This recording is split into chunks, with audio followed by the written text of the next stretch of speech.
Equity, of course equity हमेशा से हम हिट मानते हैं। लॉन्ग टर्म वेल्थ क्रिएशन के लिए इक्विटी से बेहतरीन क्या ही हो सकता है। पर स्पेसिफिकली फिरोज, अगर हम मौजूदा साल की बात करें तो 2023 में इक्विटी से पैसा कमाने की जो संभावनाएं हैं आपको कैसी लग रही है? क्योंकि शुरुआत से या पिछले साल से ही हम थोड़ी सी जो सिचुएशन है डामाडोली देख रहे हैं, तो 2023 कैसा रह सकता है? स्वाति जी, देखिए, अगर हमें 2023 में कितनी इक्विटी की रिटर्न आ सकती है ये देखना है, तो हमें ये देखना है कि लास्ट 1.5 ईयर से मार्केट एक टाइम करेक्शन मोड में है। अक्टूबर 2021 में निफ्टी 18,500 18,600 भी टच की थी। आज भी हम उस लेवल से नीचे हैं। अगर आपका 1.25 साल 1.5 साल टाइम करेक्शन हो चुका है तो संभावना बढ़ती जाती है रिटर्न बनने की। सो पॉइंट वन, मेरे हिसाब से 2013 एक अच्छा साल रहेगा। 2023 for equities, point one. Point to, क्यों ऐसा रहेगा? क्योंकि जो जीडीपी ग्रोथ है आज हमारी टॉप 5 इकोनॉमीज में या टॉप 10 इकोनॉमीज में भी आज हमारा जो ग्रोथ रेट है, नॉमिनल ग्रोथ रेट 11 to 12% है। ऐसी ग्रोथ रेट कहीं भी वर्ल्ड में नहीं मिल रही। That's point two. Point three, ये ग्रोथ रेट कंटिन्यू होने की संभावना भी बहुत ज्यादा है क्योंकि गवर्नमेंट की जो टैक्स कलेक्शन है वो उम्मीद से ज्यादा हो रही है। अगर गवर्नमेंट खर्चा करेगी तो जीडीपी बरकरार रहेगी, ग्रोथ बरकरार रहेगी। That's point three. जो दुनिया एक बड़ी दुविधा से गुजर रही है वो है महंगाई। और इंडिया की जो महंगाई है वो आज भी 6 और 6.5 के इर्द गिर्द है।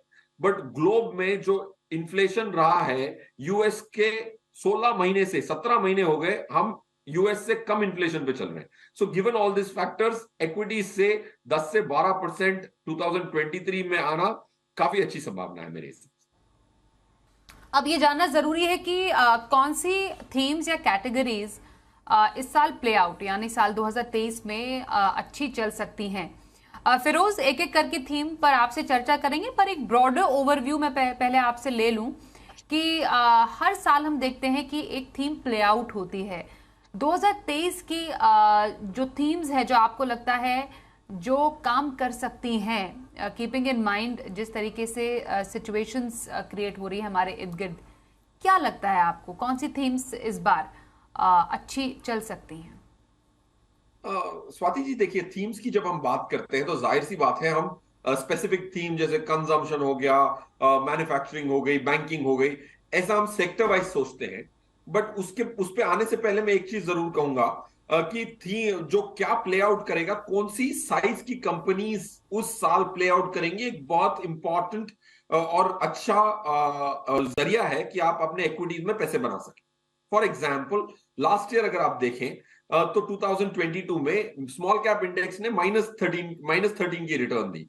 लार्ज कैप ने और 3-4% लार्ज और मिड कैप ने दी। पहला पॉइंट तो यह है कि मेरा यह मानना है कि स्मॉल कैप जो करंट डेफिनेशन है म्यूचुअल फंड निवेशक के लिए, उसमें काफी वैल्यू इमर्ज हो रही है। मिड कैप से ज्यादा वैल्यू स्मॉल कैप में है। So that's point one. तो we are going a little heavy on the small cap side, क्योंकि पहले स्मॉल कैप जब कहता था इंसान तो वो 5,000 करोड़ की कंपनी भी हो सकती थी, 1,000 करोड़ की भी हो सकती थी। आज की डेट में जो 250 वर्स्ट कंपनी है उसको स्मॉल कैप करार दिया गया है और उसकी मार्केट कैप है 15,000 करोड़ की। अब 15,000 करोड़ इतना स्मॉल भी नहीं है। तो पहले स्मॉल कैप बहुत छोटा होता था। सेबी की 2018 की क्लासिफिकेशन के बाद स्मॉल कैप 10,000 करोड़ की कंपनी को भी आज स्मॉल कैप करार दिया गया है। So point one, the most important segment in our opinion is small cap segment, और उसमें लोगों के सिर्फ 5-7% लगे हुए हैं। हमारे हिसाब से इस साल के लिए अगर आप 25% भी स्मॉल कैप में जाएं with the new definition of SEBI, you are not taking too much risk, but value emerge होगी। That's on capitalisation. थीम्स में मैं जल्दी से बता देता हूं। कंजम्पशन थीम है, मैन्युफैक्चरिंग थीम है। इसमें हमें लगता है कि गवर्नमेंट स्पेंडिंग की वजह से इन दोनों में काफी अच्छा पुश मिल सकता है। These are the two themes हमारे mutual funds are focusing on. Firoz, आपके पास आ रही हूँ। आपने थीम्स का जिक्र किया, consumption you said and manufacturing. थोड़ा सा अगर मैं डिटेल में आपसे समझूं, क्या ऐसे पॉजिटिव ट्रिगर्स हैं हमारे लिए कंजम्पशन के और बोथ फॉर मैन्युफैक्चरिंग, जो इस साल जो थीम्स हैं वो प्ले आउट होंगी और यहां पर निवेशकों को ज्यादा फोकस अपना बढ़ाना चाहिए, और कैसे? देखिए, अगर हम प्राइवेट कंजम्पशन की बात करें उसमें जो ग्रोथ देखने को मिली है Q1 FY 22-23 का जो नंबर है उसमें 26% की प्राइवेट कंजम्पशन की ग्रोथ देखने को मिली। देखिए, कंजम्पशन, एक प्राइवेट कंजम्पशन गवर्नमेंट स्पेंडिंग के बाद जो मल्टीप्लायर इफेक्ट आता है कंजम्पशन पे, स्पेशली कैपिटल एक्सपेंडिचर जब गवर्नमेंट का, जैसे इस बजट में कहा गया कि 10 लाख करोड़ कैपिटल एक्सपेंडिचर के लिए करार दिया गया है, विच इज 3 गुना हो गया लास्ट 3-4 सालों में कैपिटल एक्सपेंडिचर। इसकी वजह से जो मल्टीप्लायर इफेक्ट आता है स्पेशली रूरल कंजम्पशन में, वो अभी से ग्रीन शूट्स देखने को मिल गई है। तो मेरे हिसाब से rural consumption, private consumption triggered by government capital expenditure, ये क्लियरली दिखाई दे रहा है। पॉइंट 1। पॉइंट 2 और क्या है कि इस बार अगर आप देखें तो बजट में डिस्पोजेबल इनकम लोगों की बढ़ जाएगी अगर डिफॉल्ट ऑप्शन जो टैक्स रिजीम होगा, नया टैक्स रिजीम है, तो वो इंसान डिफॉल्ट में ही जाता है। अगर आप पहले वाली रिजीम को डिफॉल्ट रखते हैं तो 98% वो यूज कर रहे थे, अब इसको डिफॉल्ट कर दिया तो मेरे हिसाब से एक साल में ही 2% लोग 50% होने जाने वाले हैं। सो आई थिंक डिस्पोजेबल इनकम लोगों की इस बजट से ज्यादा बढ़ेगी, थोड़ी महंगाई पे प्रेशर पड़ेगा, बट आई थिंक कंजम्पशन को और थोड़ा प्रोपेल मिलेगा। तो अगर उसका फायदा लेना है तो these are the few basic factors conceptually which will trigger consumption growth which is long lasting. 3-4 साल की कंजम्पशन की साइकिल मेरे हिसाब से बनती हुई, बिल्डअप होती हुई दिख रही है।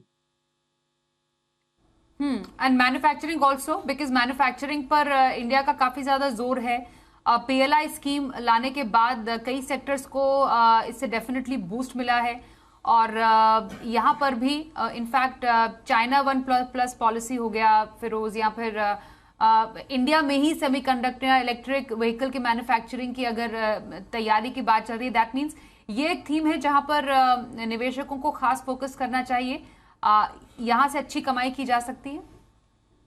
यस, डेफिनेटली मैन्युफैक्चरिंग एक बहुत इंपॉर्टेंट सेक्टर है इंडिया के लिए। ऑफ कोर्स ये बहुत नोन फैक्ट है कि चाइना का जो भी नुकसान होता है वो इंडिया को फायदा हो सकता है, बट आई थिंक इतना सिंपल भी एनालॉजी नहीं है, क्योंकि क्या हो रहा है कि हमें कंपीट करने के लिए इंडोनेशिया के साथ कंपीट करना है, वियतनाम के साथ कंपीट करना है, तो चाइनीज का जो फॉल आउट है मैन्युफैक्चरिंग का, इंडिया को इतना प्रोपोर्शन नहीं मिल रहा है जितना मेरे हिसाब से मिलना चाहिए था।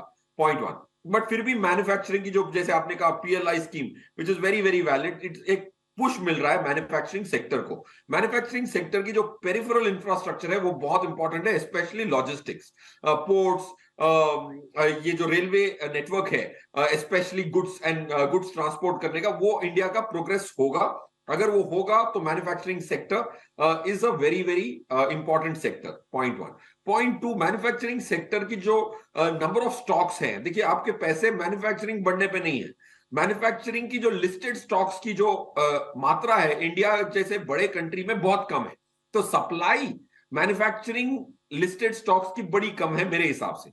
इसीलिए आप देख रहे हैं मैन्युफैक्चरिंग कंपनीज की जो पीई री रेटिंग हुई है वो अनप्रेसिडेंटेड है, क्योंकि सप्लाई नहीं है। अगर किसी को मैन्युफैक्चरिंग थीम प्ले करना है तो लिस्टेड स्पेस में करना है, और मैन्युफैक्चरिंग लिस्टिंग नहीं हुई है इतनी कंपनियों की, in spite of India having the maximum number of listed stocks in the world.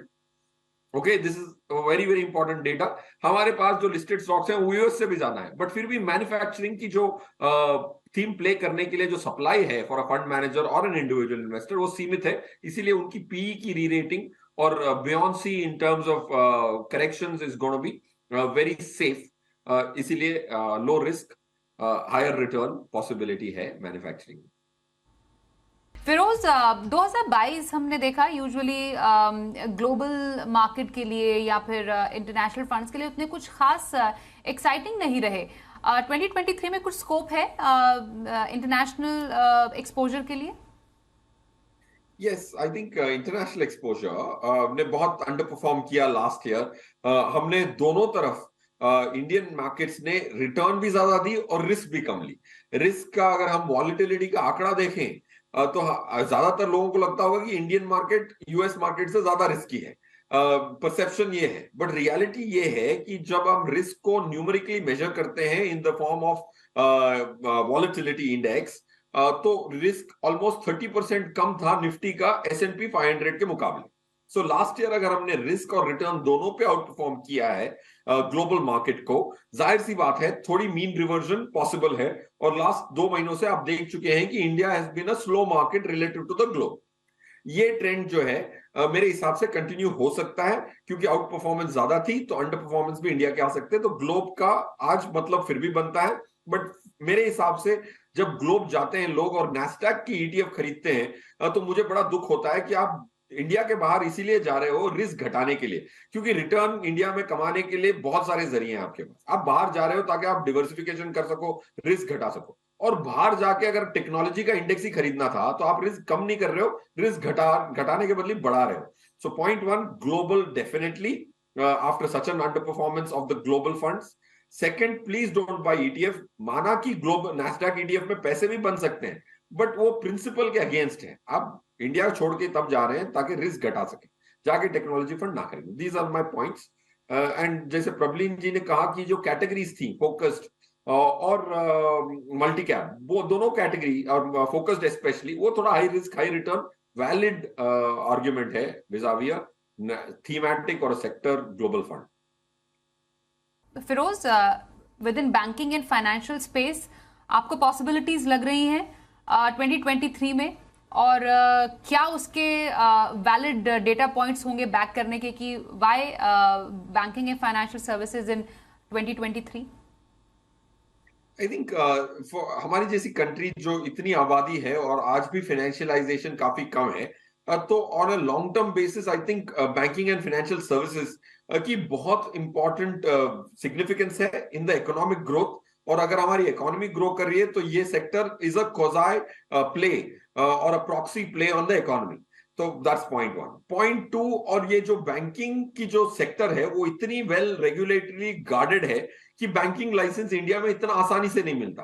तो ये जो लाइसेंस की जो मेरिट है एंड जो क्रिटिकल मास पे एक बैंक जब पहुंच जाती है, उसकी वजह से जो बैंकिंग सेक्टर में वो जो कंप्लीट बिजनेस मॉडल में काफी एक वेल ऑयल्ड मशीनरी होती है। आज आप प्राइवेट सेक्टर इंडिया के बैंक्स देखें तो गिने चुने हैं, बट एक क्रिटिकल मास पे पहुंचने के बाद उनकी जो ग्रोथ और उनकी जो स्टेबिलिटी होती है ऑफ द ग्रोथ, वो काफी अच्छी हो जाती है ग्लोबल के मुकाबले। तीसरा, हमारी जो रेगुलेशन है on the RBI, because bank का सबसे बड़ा खतरा ये होता है कि पैसे अगर आपने गलत जगह बांट दिए और एनपीएस बढ़ गई या एसेट लायबिलिटी मिसमैच आ गई तो काफी दिक्कतें आ सकती है। ग्लोबल बैंक थोड़ी ज्यादा फ्री है। RBI has been a great regulator, इनको इतना अच्छा वॉच किया है कि कोविड में भी इनकी दुविधाएं नहीं थी। और चौथी बात यह है कि आज की डेट में जो कैपिटल की जो अवेलेबिलिटी है आरबीआई के माध्यम से, आज माना कि हमने 7 रेट हाइक कर दिए, 4.4 से आप 6.5 पे पहुंच गए, बट फिर भी आज भी काफी सारी और फैसिलिटीज की वजह से लिक्विडिटी मिलती है, इनको काफी आर्बिट्राज प्ले करने का मौका मिलता है। So good quality of book, great valuations and restricted players, इनकी वजह से आई थिंक बैंकिंग सेक्टर में काफी अच्छी प्रॉक्सी इकोनॉमिक प्ले जरूर है फॉर नेक्स्ट 3-4 years।